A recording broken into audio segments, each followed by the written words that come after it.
जटाधारी, अपने वीर भद्र की दशा देख ली ना तूने?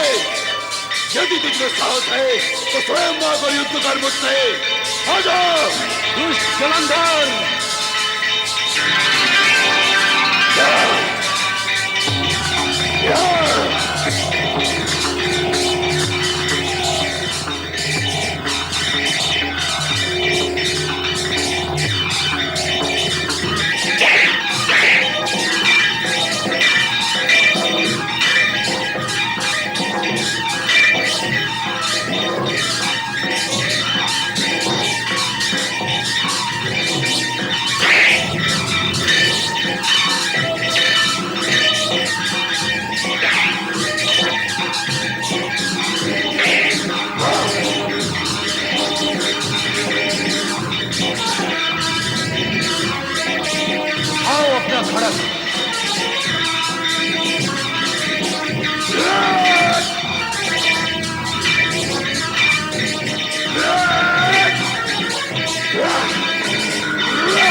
खड़क उठाओ।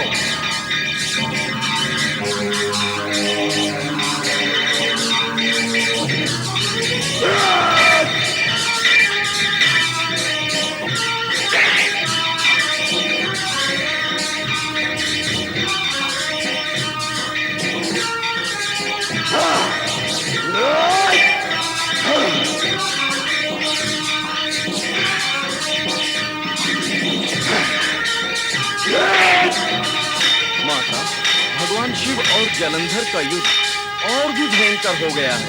न जाने क्या परिणाम होगा। परिणाम हमारे पक्ष में ही होगा नंदी। मेरे स्वामी इस दुष्ट को शीघ्र ही समाप्त कर देंगे।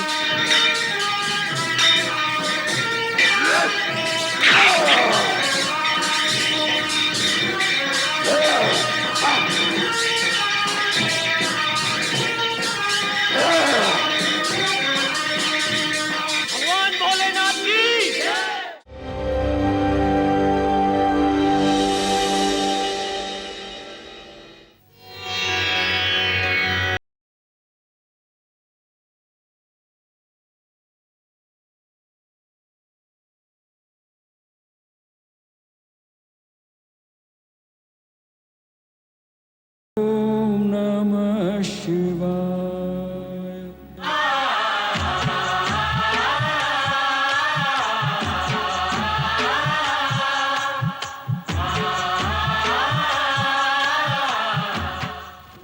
मैं ओंकार हूं। प्रकृति और सृष्टि में जितने भी विभिन्न जीव प्राणी हैं, उनके स्वभाव, वृत्ति और गुणों को चित्रित करने वाला मैं एकमात्र चित्रकार हूं। मैं ओंकार हूं। जलंधर स्वर्ग पर आक्रमण करने की तैयारी करता है तो नारद उसे स्वर्ग से अधिक उपयोगी स्त्री रत्न पार्वती को प्राप्त करने के लिए प्रोत्साहित करते हैं। इतना करने पर नारद शिव के सम्मुख गलानी का अनुभव करते हैं कि उन्होंने माता पार्वती के विषय में अवांछित शब्दों का प्रयोग किया। पर जलंधर जब वृंदा के सामने पार्वती को प्राप्त करने की बात करता है।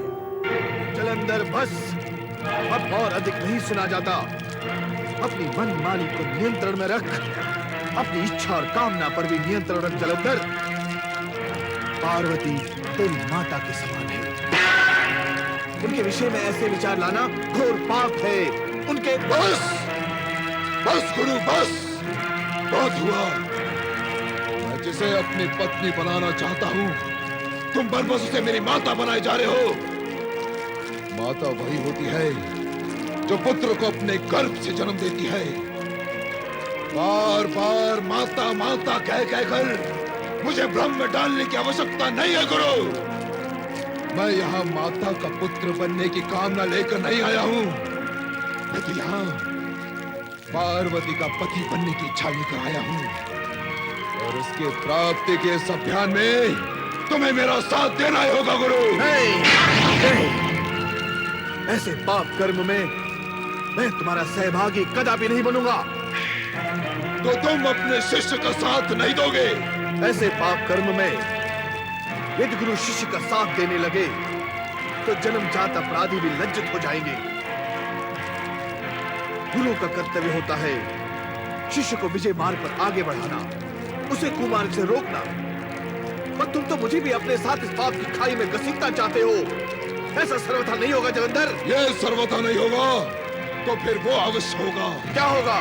मैं तुम्हें दैत्य गुरु के पद और घरों से वंचित कर दूंगा और जगत के समस्त असुरों को बुलाकर उनसे ये कहूंगा कि दैत्य गुरु शुक्राचार्य दैत्य शत्रु बन चुके हैं, इसलिए उनकी आज्ञा न मानकर उनका बहिष्कार करो। ये देवताओं के पक्ष में सोचने और बोलने लगे हैं, इसलिए उनसे संबंध विच्छेद कर दो। मैं यही करूंगा। तुम अपने गुरु के साथ ऐसा कठोर व्यवहार करोगे? उस गुरु के साथ जिसे तुम अभी अभी अपना पालक पिता मान रहे थे? उस गुरु के साथ जिसने तुम्हें शस्त्र और शास्त्र विद्या में पारंगत बना दिया? मैं कुछ नहीं करूंगा गुरु, जो कुछ होगा तुम्हारी इच्छा से ही होगा। तुम्हारी इच्छा मेरा सहभागी बनने की नहीं है, तो मेरी इच्छा भी तुम्हें अपना गुरु बनाए रखने की नहीं होगी।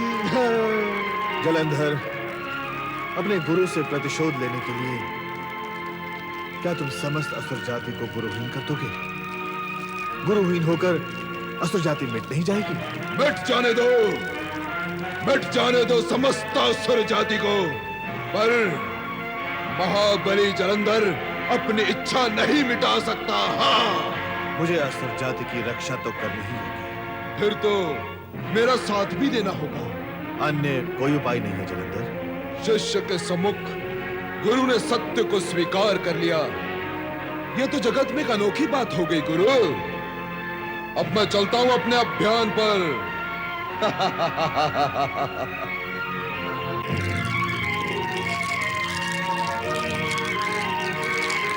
ये आपने मुझे किस धर्म संकट में डाल दिया शिवशंकर? तुम्हारी इस दीर्घ मुस्कान का क्या कारण है देवी?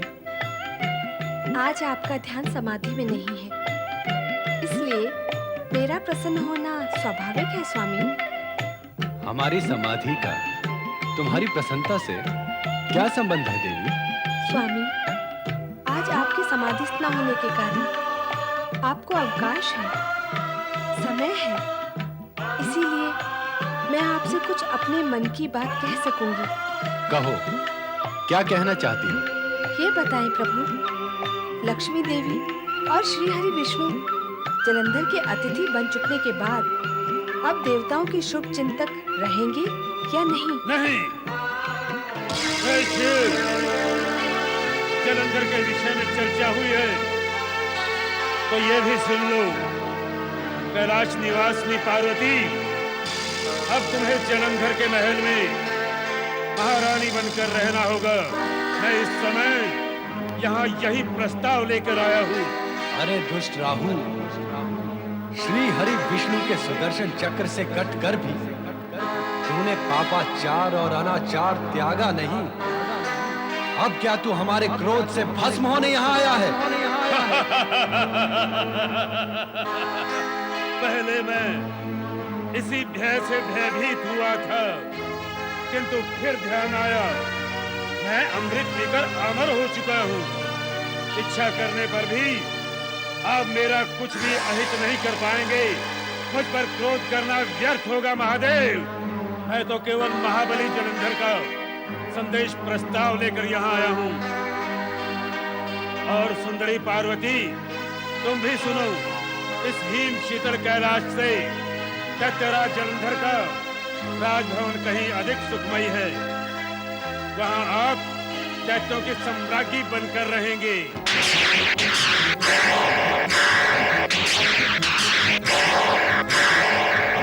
जलंधर का ये घृणित प्रस्ताव हमारे सामने रखकर तुमने हमारे क्रोध को जागृत कर दिया है राहु। अब जाकर दुष्ट जलंधर से कहना कि यह विचार त्याग दे, अन्यथा हमारे क्रोध का भाजन बनेगा। जिसका परिणाम महाभयंकर होगा और वो होगा केवल जलंधर का अंत। ये तो समय बताएगा महादेव कि किसका अंत होगा।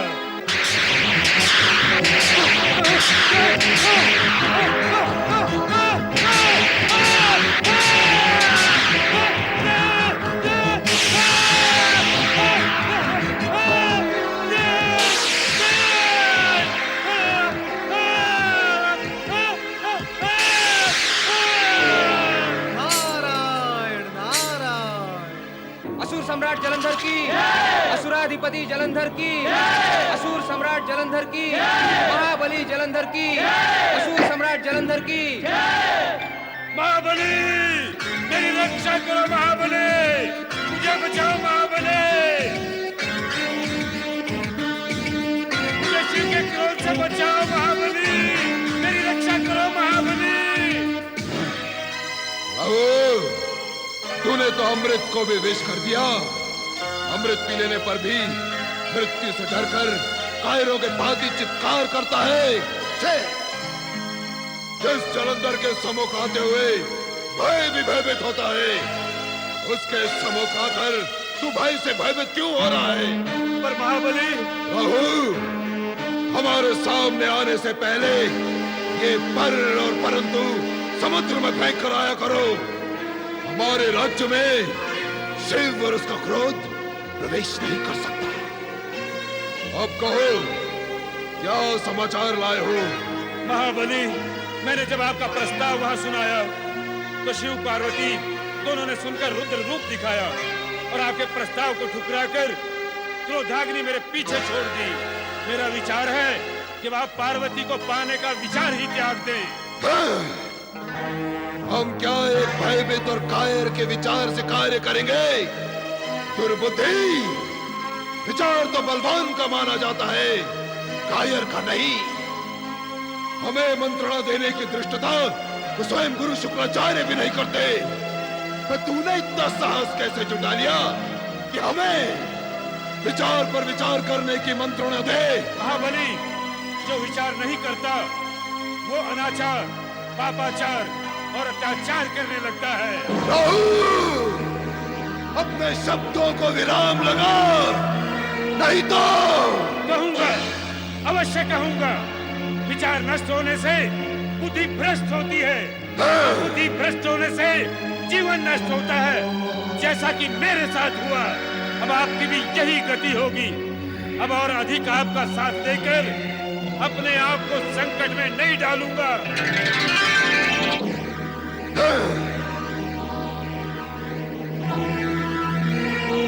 सेनापति, आप क्या करें महाबली? तुरंत कैलाश पर आक्रमण करने की तैयारी करो। जैसी आपकी आज्ञा महाबली। और गुरु शुक्राचार्य से जाकर कहो कि हमारे इस कैलाश विजय अभियान में तुरंत सम्मिलित हो। आपकी आज्ञा का पालन होगा महाबली। क्या गुरु शुक्राचार्य की मति इस सीमा तक भ्रष्ट हो गई है कि उन्होंने अपने जनक शिव पर आक्रमण करने के लिए जलंधर को परामर्श दे डाला?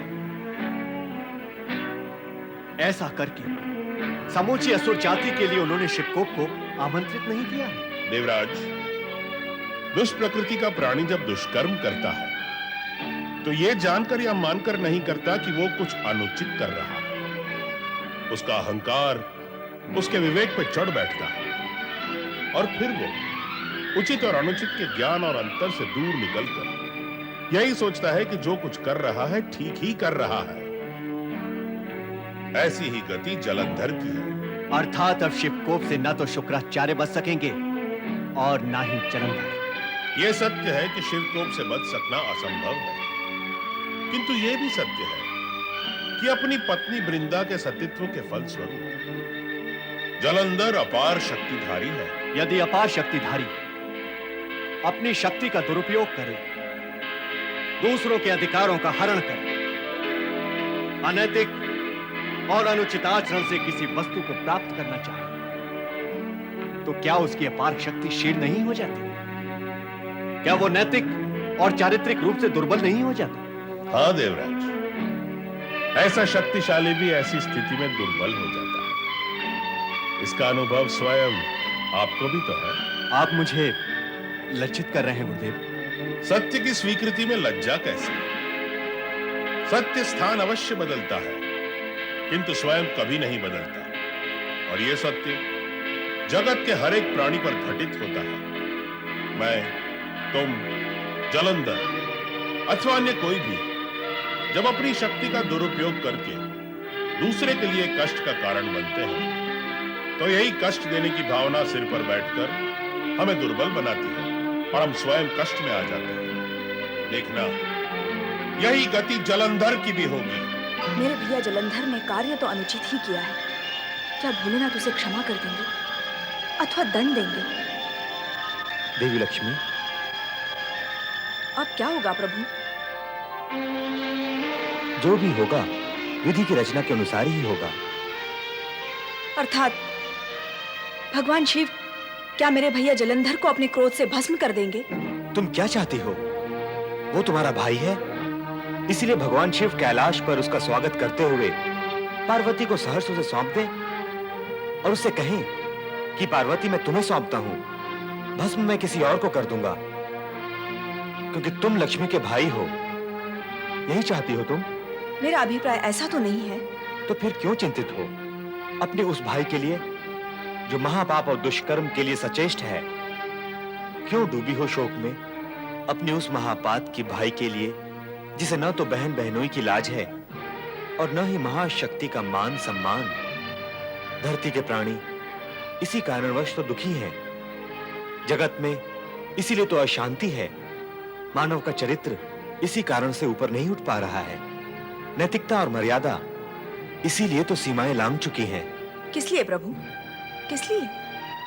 ये सब आप किस विषय में कह रहे हैं? स्पष्ट है कि तुम्हारे और जालंधर के विषय में कह रहा हूं। जब एक भाई किसी की पत्नी पर कुदृष्टि डालता है तो बहन को दुखी होने की क्या आवश्यकता है?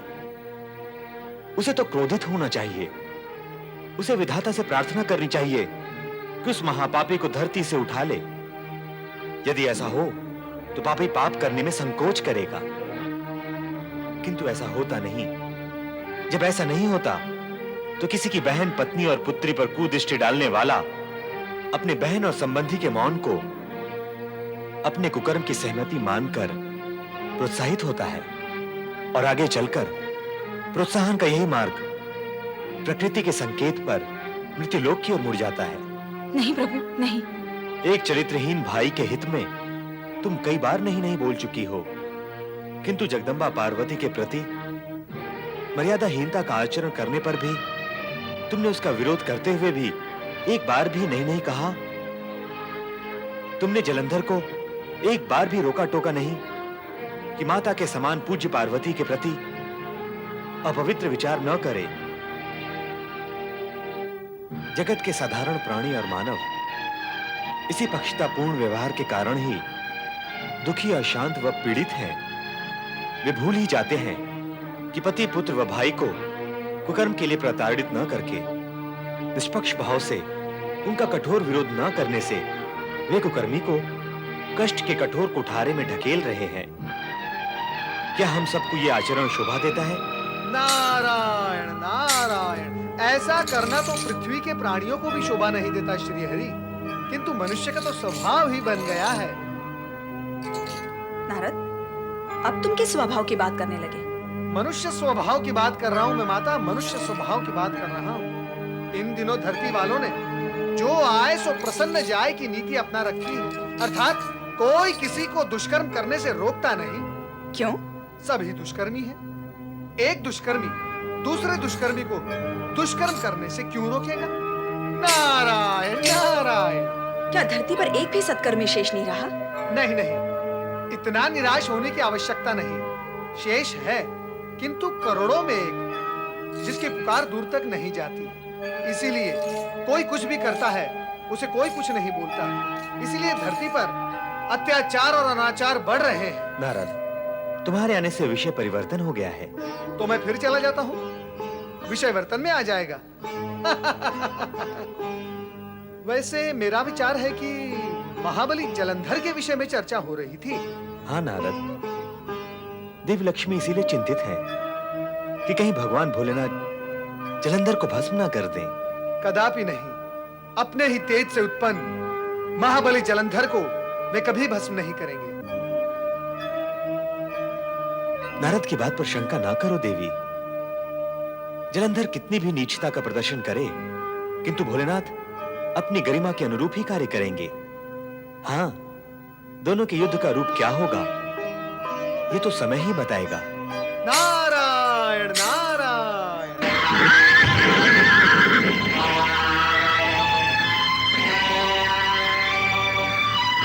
जलंधर की जय। जलंधर की जय।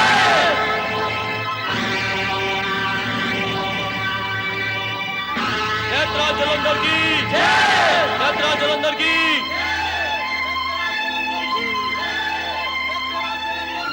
स्वामी, कैलाश पर पहुंचने से पूर्व ही इन्हें नष्ट कर दें। जलंधर को कैलाश तक पहुंचने दो। उसकी धृष्टता का दंड उसे अवश्य मिलेगा।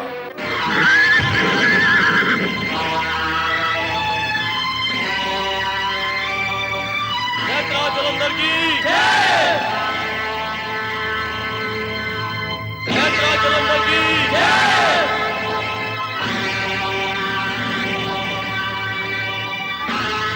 जलंधर की जय। जलंधर की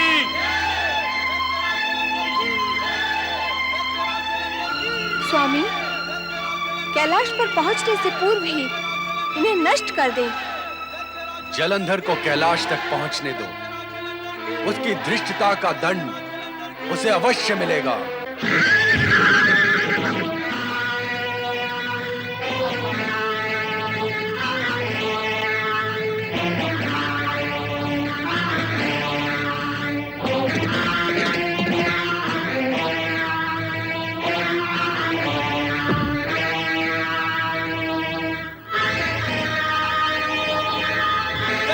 जलंधर की जय।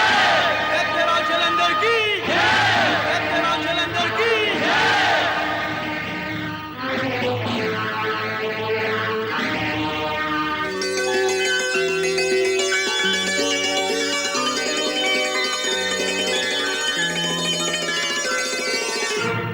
रे शिव, यदि युद्ध से बचना चाहता है तो पार्वती मुझे सौंप दे मुझे पार्वती।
तुमने जलंधर की बुद्धि भ्रष्ट करके हमारे कोप को जागृत किया है शुक्राचार्य। अब तुम इसके दुष्परिणाम से बच नहीं सकते।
चित्त गुरु, आपकी ये दुर्दशा कैसे हुई? दुष्टों का साथ देने का परिणाम तो कष्टों में ही होता है समुद्रदेव। मैंने दुष्ट जलंधर का साथ दिया तो परिणाम भी मुझे ही भोगना होगा, कोई दूसरा तो नहीं भोगेगा। अच्छा हुआ भगवान शिव ने दया करके मुझे जलंधर से दूर कर दिया, अन्यथा शिवकोप से तो मैं नष्ट ही हो जाता। हे शिव शंकर, आपका ये उपकार मैं कभी नहीं भूलूंगा, कभी नहीं। शुक्राचार्य, अभी आप कुशल हैं, आप अपने आश्रम लौट जाइए। आओ सुंदरी, मेरे समीप आओ, मेरी रानी बनकर स्वर्ग से भी अधिक सुख भोगो। इस भभुतधारी से भला तुम्हें वो सुख का प्राप्त होगा जो मैं तुम्हें दे सकता हूँ। आओ, मेरे समीप आओ। सावधान जलंधर, सावधान जलंधर, वीरभद्र, वीरभद्र, वीरभद्र, वीरभद्र।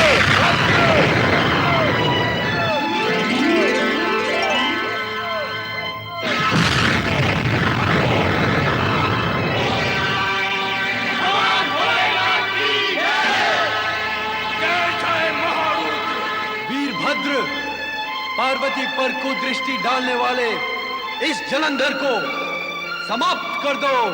जो आज्ञा।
अपने वीरभद्र की दशा देख ली ना तूने?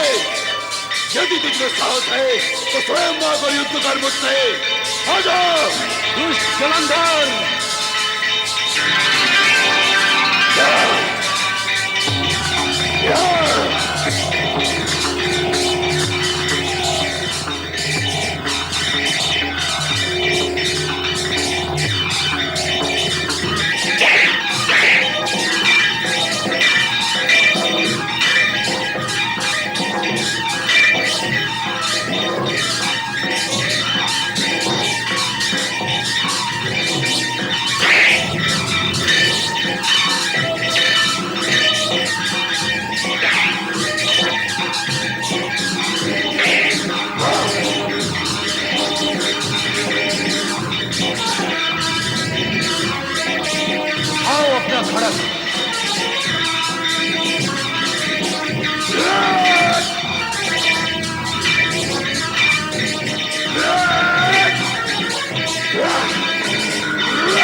खड़ग उठाओ।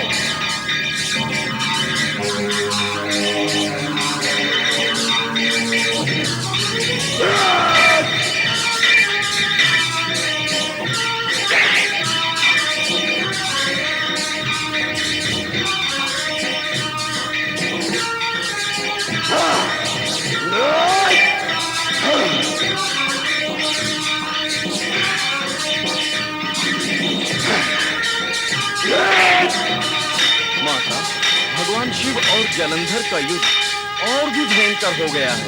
न जाने क्या परिणाम होगा। परिणाम हमारे पक्ष में ही होगा नंदी। मेरे स्वामी इस दुष्ट को शीघ्र ही समाप्त कर देंगे।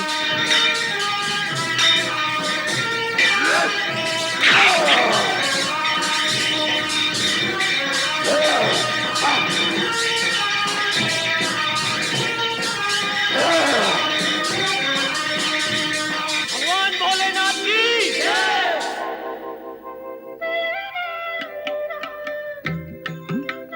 युद्ध अब समाप्त हो चुका है। जलंधर भी भाग गया है। अब तुम जाओ, हम एकांत चाहते हैं।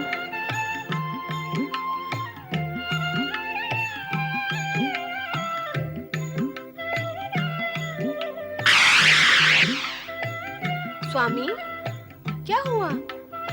आप पीछे क्यों हट गए? देवी, हम तुम्हें नहीं छुएंगे। तुम ही हमारा हाथ थाम कर हमें एकांत में ले चलो। आज से पहले तो आपने ऐसा व्यवहार नहीं किया था स्वामी। आज आपको क्या हो गया है? कुछ भी तो नहीं। आओ, हमें अपने हृदय से लगा लो। आओ सुंदरी, आओ भी सुंदरी। ओम। आओ सुंदरी। सुंदरी,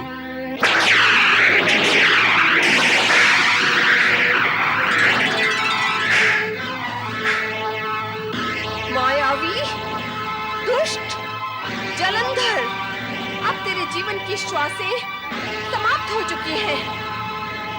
तू अब जीवित नहीं रह सकेगा। श्री हरि, ये कैसी शिवलीला आरंभ हो रही है? नारद, लीला तो ऐसी और वैसी ही होती है। और फिर शिवलीला, वो कब और कहां से आरंभ होकर कब और कहां समाप्त होगी, इस विषय में कुछ भी नहीं कहा जा सकता, क्योंकि उनकी लीला अभी गतिमान है, गंतव्य तक नहीं पहुंची है। जब पहुंचेगी तब सुखद परिणाम लेकर ही पहुंचेगी। अतः हम सबको उसकी प्रतीक्षा करनी होगी। श्री हरि विष्णु, श्री हरि विष्णु, श्री हरि विष्णु।